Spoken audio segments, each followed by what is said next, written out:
ठीक है, बेगू किसान आंदोलन आज हम अब पढ़ेंगे। ठीक है, बिजोलिया किसान आंदोलन के ऊपर हमने वीडियो बना दी थी और बिजोलिया किसान आंदोलन को देख के ही उनसे प्रेरणा लेके बेगू के किसान आंदोलन की भी शुरुआत होती है। बेगू गांव पहले देख लेते हैं उसकी स्थिति क्या है। पहले ये भीलवाड़ा में था, ठीक है, और वर्तमान में ये चित्तौड़गढ़ किले में आता है। आप देख सकते हैं मैप है, चित्तौड़गढ़ में बेगू गांव बताया गया है। ठीक है, यहाँ पे आंदोलन जो स्टार्ट हुआ था वो उसकी अवधि 1921 में ये स्टार्ट हुआ था और 1925 तक ये चला था। बेगू में भी बिजोलिया के जैसे ही ठाकुर जाति के किसानों की ही अधिकता थी। ये भी एक तरह से बिजोलिया के जैसे प्रथम श्रेणी का ठिकाना था, जिसके ठिकानेदार थे ठाकुर अनूप सिंह। ये था बेगू का इसके स्थानीय एक हिसाब से मानचित्र के बेगू की स्थिति क्या थी, कब उसका आंदोलन स्टार्ट हुआ, कौन सी जाति थी वगैरह, और ठिकानेदार थे ठाकुर अनूप सिंह। ठीक है, आंदोलन स्टार्ट करते हैं। आंदोलन में कैसे हुआ कि जैसे लाख बाग अधिक ली जाती थी, कुंतल लगाया जाता था, ठीक है, और काफ़ी तरह की उनके लाख बाग ली जाती थी, बेगार करवाई जाती थी किसानों से। इनसे परेशान होकर बेगू के किसान भी एक हिसाब से तंग आ चुके थे और 1921 में बेगू के किसान मैनाल नामक गांव में इकट्ठा होते हैं और ये डिसीजन लेते हैं कि जैसे बिजोलिया के किसानों ने आंदोलन किया है और एक संघर्ष स्टार्ट किया है लाख बाग के लिए और बेगार के विरोध में, वैसे हम भी करते हैं और हम भी अपना नेतृत्व करने के लिए, आंदोलन के नेतृत्व करने के लिए पथिक जी के पास जाते हैं। ये डिसीजन लिया गया मैनाल गांव में, है ना, एकत्रित होकर 1921 में ये डिसीजन लिया गया बेगू के किसानों द्वारा। तो पथिक जी ने क्या किया कि उनकी रिक्वेस्ट एक्सेप्ट की और आंदोलन की जिम्मेदारी थी वो राजस्थान सेवा संघ के मंत्री रामनारायण चौधरी पे डाल दी गई, है ना। रामनारायण चौधरी से कहा जाइए आप आंदोलन की नेतृत्व संभालिए, मैं यहाँ बिजोलिया में लगा हुआ हूँ। तो इसी बीच में होता यह है कि रामनारायण चौधरी जाते हैं, नेतृत्व करते हैं, लाख बाग के विरोध में किसानों को एकत्रित करते हैं, आंदोलन स्टार्ट करते हैं। और उसी बीच में जो महाराणा होते हैं फतेह सिंह जी, मेवाड़ महाराणा फतेह सिंह जी होते हैं, उनको प्रशासन संबंधी अधिकार महाराज कुमार भूपाल सिंह जी को देने पड़ते हैं किसी वजह से। ठीक है, वो इनकी प्रॉब्लम थी अंग्रेजों के साथ वगैरह, तो उनको प्रशासन अधिकार महाराज कुमार भूपाल सिंह को देने पड़ते हैं। और भूपाल सिंह जो थे वो अंग्रेजों के वश में थे। ठीक है, तो अंग्रेजों के वश में थे तो उनको फिर अपने बातों में लेके क्या किया, दमन चक्र प्रारंभ होने लगा। किसानों को मारा जाने लगा, पीटा जाने लगा, कैसे भी करके उनकी जो भी आंदोलन था उनको समाप्त करने की कोशिश की जाने लगी। दमन का चक्र स्टार्ट हुआ। ठीक है, उसके बाद क्या हुआ, ये संघर्ष लगभग 2 साल तक चला। कभी वो किसान आंदोलन करते, इनका दमन चलता, प्रशासन का वगैरह। तो 2 वर्षों के संघर्ष के बाद बेगू के ठाकुर जो थे अनूप सिंह जी, उनको आखिरकार झुकना पड़ा, किसानों की बातें मांगनी पड़ी और लागे माफ़ करनी पड़ी बहुत कुछ। ठीक है, बहुत कुछ लागे उनको माफ़ करनी पड़ी। लेकिन बाद में हुआ ये कि ये जो अनूप सिंह थे, ठाकुर अनूप सिंह, वो बेगू के ठिकानेदार थे। मेवाड़ प्रशासन तो उनके पास था, प्रशासन संबंधी अधिकार तो अपने भूपाल सिंह जी के पास था और महाराजा थे फतेह सिंह जी। तो हुआ ये कि ठाकुर अनूप सिंह जी ने जो समझौता किया वो माना नहीं गया, वो मेवाड़ प्रशासन और रेजिडेंस द्वारा माना नहीं गया, अंग्रेजी हुकूमत द्वारा माना नहीं गया।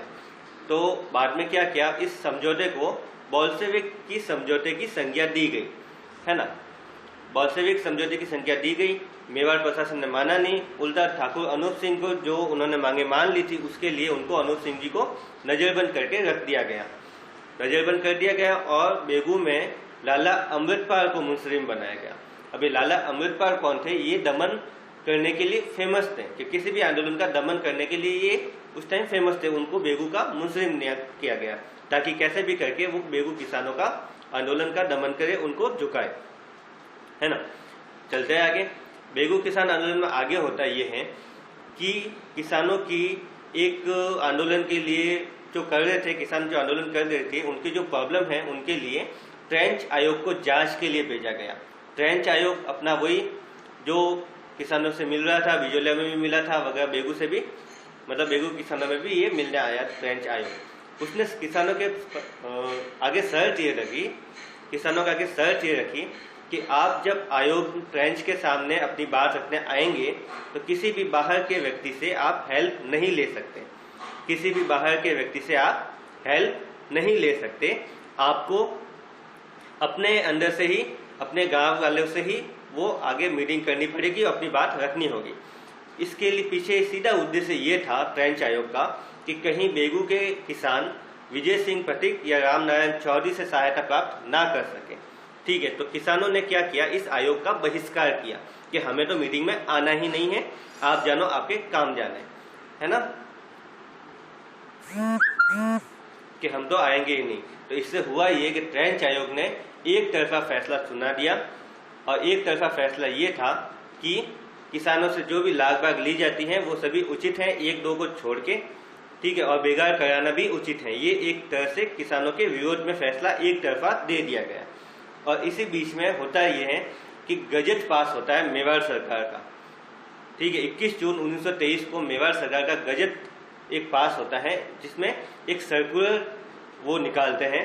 सर्कुलर पे साइन किसके होते हैं, मेवाड़ दीवान प्रभाष चंद्र चटर्जी का। ये सर्कुलर काफ़ी इम्पोर्टेंट है।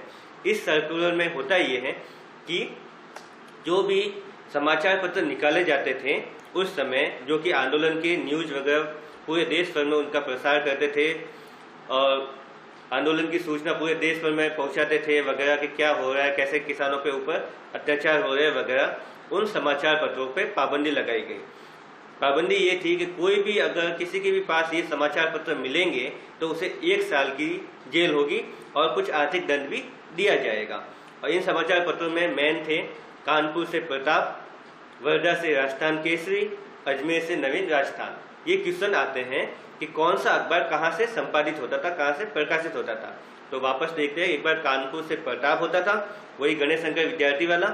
वर्धा से राजस्थान केसरी अपना पथिक जी करते थे। अजमेर से नवीन राजस्थान, वो भी पथिक जी ही करते थे संपादित। तो इन पे बैन लगा दिया गया। और किसानों को ट्रेंच ने जो एक तरफा फैसला दिया था बेगार का और लाग के का, जो उन्होंने सही ठहराई थी, उससे वो काफ़ी असंतुष्ट थे, काफ़ी असंतुष्ट थे, उनको वो फैसला पसंद नहीं था। तो हुआ ये कि वो मीटिंग रखते हैं कहाँ पे, गोविंदपुरा गांव में।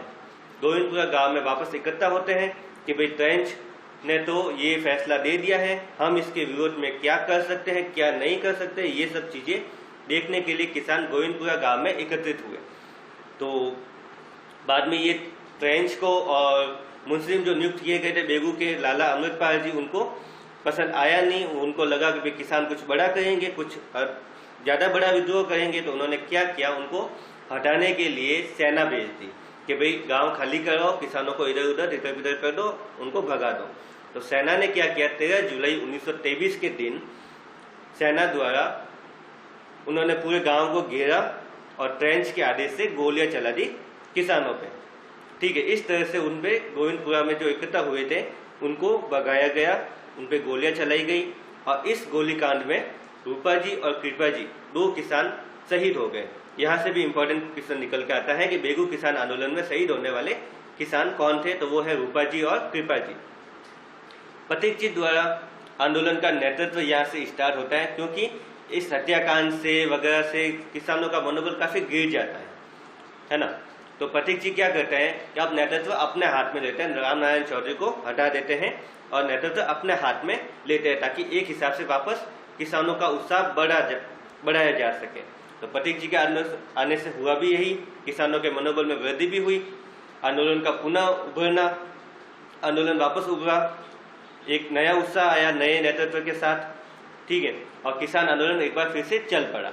इसी बीच आगे ये होता है कि 10 सितंबर 1923 को पथिक जी कैद कर लिए गए। कैद कर लिए गए, इल्जाम ये लगाया गया उन पे कि उनके पास जो बैन किए हुए समाचार पत्र थे वगैरह वो रखते हैं, वो संपादित करते हैं वगैरह, किसानों को भड़काते हैं, देश विरोधी भावना जगाते हैं, राज्य विरोधी वगैरह वो भावना जगाते हैं, किसानों को आंदोलन के लिए प्रोत्साहित करते हैं। उन सब के एक हिसाब से चार्जेस लगा के उनको कैद कर लिया गया पथिक जी को 10 सितंबर 1923 को। अब जब किसानों के नेतृत्व करता पथिक जी के गिरफ्तार हो गए, तो अब किसानों का नेतृत्व करने के लिए माणिक्य लाल वर्मा जी आए। माणिक्य लाल वर्मा जी वही जिन्होंने मेवाड़ प्रजा मंदिर की स्थापना की थी। एक बड़े नेता के रूप में उभर रहे थे, तो उन्होंने नेतृत्व संभाला, उन्होंने आगे आंदोलन को बढ़ाया, विरोध किया वगैरह, लाग बाग वगैरह, कुंता का, बेगार प्रथा का वगैरह, उन्होंने काफी विरोध किया किसानों को साथ में लाके, और ऐसे ऐसे करके आंदोलन चला 1925 तक, है ना। 1925 में आगे वर्मा जी व मेवाड़ सरकार में समझौता होता है, किसानों की मांगे मान ली जाती हैं, क्योंकि काफी एक तरह से इसको आंदोलन को समाप्त करना जरूरी था, क्योंकि वो बिजोलिया आंदोलन चल रहा था, दूसरी जगह से भी आंदोलन उठ रहे थे, है ना। तो यहाँ पे समझौता करके बेगू किसान आंदोलन को समाप्ति की गई, किसानों की मांगे मान ली गई।